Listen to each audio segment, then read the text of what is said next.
So here we have the Audi S5 Cabriolet on a 10 plate.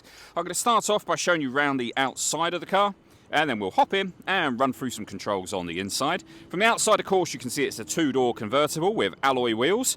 Let's start off inside the boot area of the car first of all. As we approach the back of the car, you can see we have the 4 tailpipes, as this is the S5 version of this car.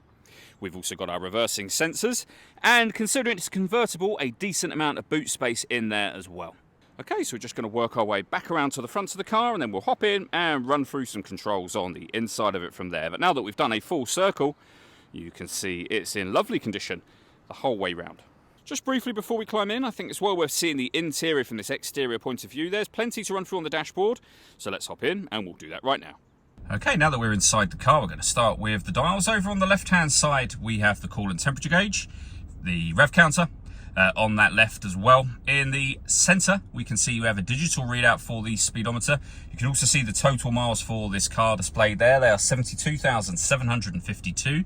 And over on the right-hand side, the speedometer and fuel gauge. If we back out to the steering wheel, we have stereo controls out here, and also the minus and plus paddles so that you can change up and down a gear. Over in the center, we then have the main screen for the car, which includes, as you can see, satellite navigation. Really nice, clear color display. All of the controls for this are down here. So this wheel will select various options on the screen. You can push this down to enter menus that you selected. These 4 buttons relate to the 4 corners of the screen. And then you have these buttons, which will take you to certain sections. For example, if I press that, and we look back up at the screen, we're now on radio. You can rotate that dial to any of these stations. We can press that top right-hand button to access waveband, where you'll see we have DAB, FM, medium wave, and long wave radio. You can listen to your own music in this car as well, and you can see the different ways in which you can listen to that displayed on the screen now.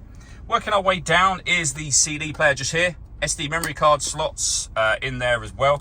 We can turn our parking sensors on and off. This car also has dual zone climate control, so you can adjust the driver temperature, passenger temperature. You can increase and decrease the fan speed. You can also then determine what direction you'd like the air to be distributed in as well. The air conditioning is turned on down here, and it's on when that light shows. You can press auto if you wish to. The car will now take control over on this side of the fan speed and direction of the air to maintain that temperature, and you can do the same obviously for the passenger side as well, and you can override that manually, as I just did, whenever you wish to. We've also got controls for our heated driver seat, 6 different settings, and the same just there for the passenger side as well. Underneath here we have some storage, a cigarette lighter which can be used as a 12-volt charging socket, the gear lever for the fully automatic gearbox, electronic handbrake, volume for the stereo. This button will start and stop the engine for the car, of course, and then you have all the controls I mentioned just a moment ago. The last buttons are for the windows and the roof, which I'm going to show you next. So I lift that button up for the roof.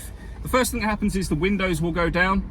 The roof will then start to fold back into the tailgate section, which is just opened up. It's a very quick operation. You can do this whilst driving along slowly as well, and you'll see that will fold back in place and it's done. All that leaves me to say is thank you for taking the time to watch this video. If you'd like to come and see the car in person and have a test drive, please feel free to give us a call here at Glenbourne's. We'd love to hear from you soon.